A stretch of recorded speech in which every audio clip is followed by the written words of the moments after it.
El passat divendres 1 de març, la falla ferroviària va celebrar una vesprada nit plena d'actes,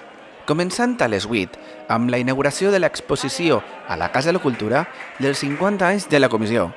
un acte on van acudir les màximes representants de la falla per a l'any 2024 i la primera fallera major de la comissió.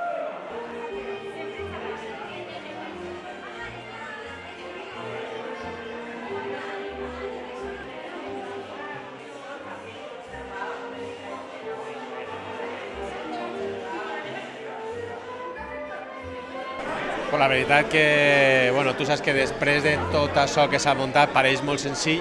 però porta molta tasca i clar, només per a muntar el que és el tema fotogràfic que s'ha muntat a l'exposició s'han dedicat durant 2 o 3 setmanes per a poder-ho muntar, recopilant informació, tratges.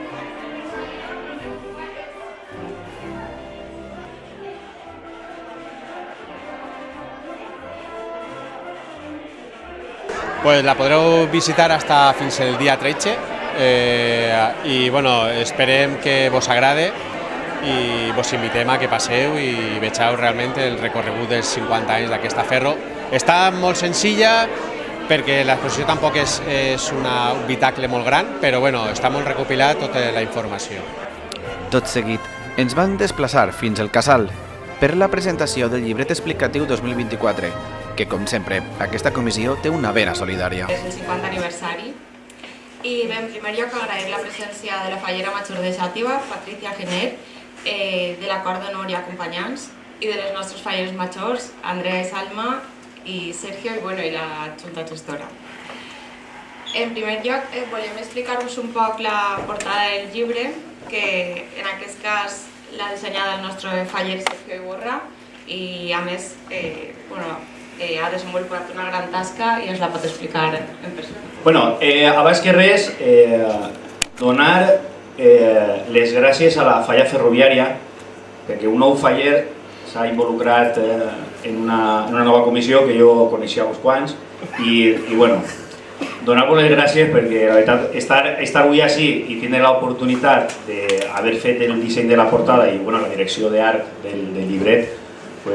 me llena d'orgull i satisfacció. Això vaig a per davant. I en quant a lo que és la part diguem formal de lo que és la portada del llibre,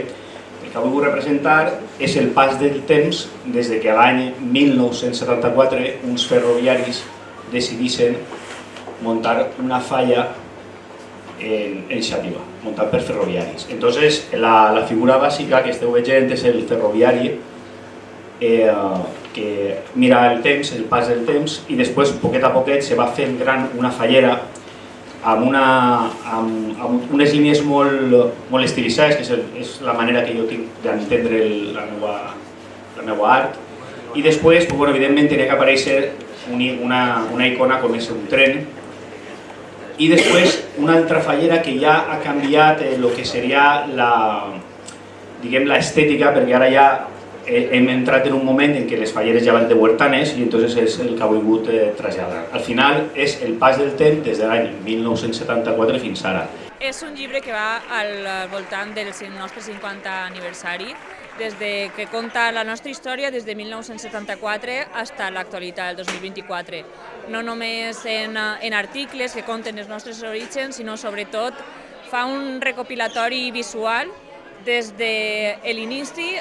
fins ara i veiem tots els canvis d'indumentària, de com era la festa en 1974. Sí, qui coneix la Ferro sap que és una comissió bastant solidària, que sempre intentem col·laborar amb alguna associació. Nosaltres pensem que les falles, a banda de música, tradició i festa, també tenen un component solidari i a més nosaltres creiem que som una plataforma interessant per a donar veu a associacions com per exemple en aquest cas que col·laborem amb AXEM, és una associació d'esclerosi múltiple de Xàtiva. Hem decidit col·laborar amb ells i a més tot el que recaptem del llibret, la voluntat, tot el que recaptem íntegre anirà destinat a aquesta associació perquè a més creiem que fan una gran tasca i creiem que des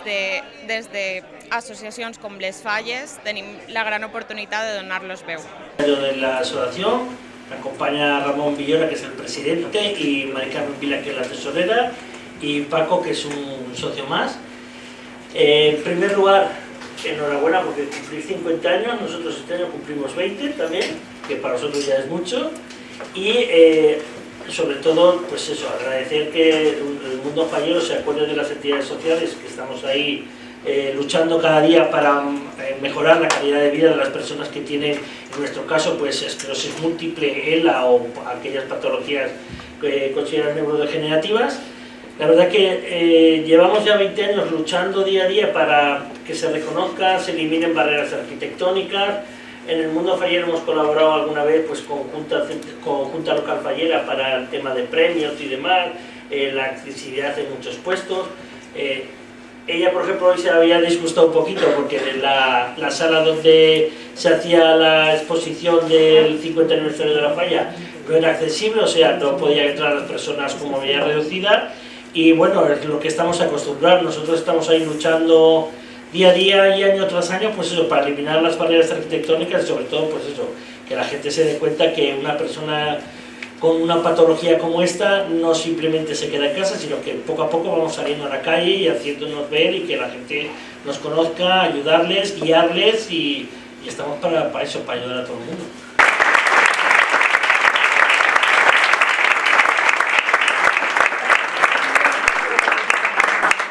Ha sigut una feina molt gran i la veritat que pues, això, volíem agrair a la Junta Gestora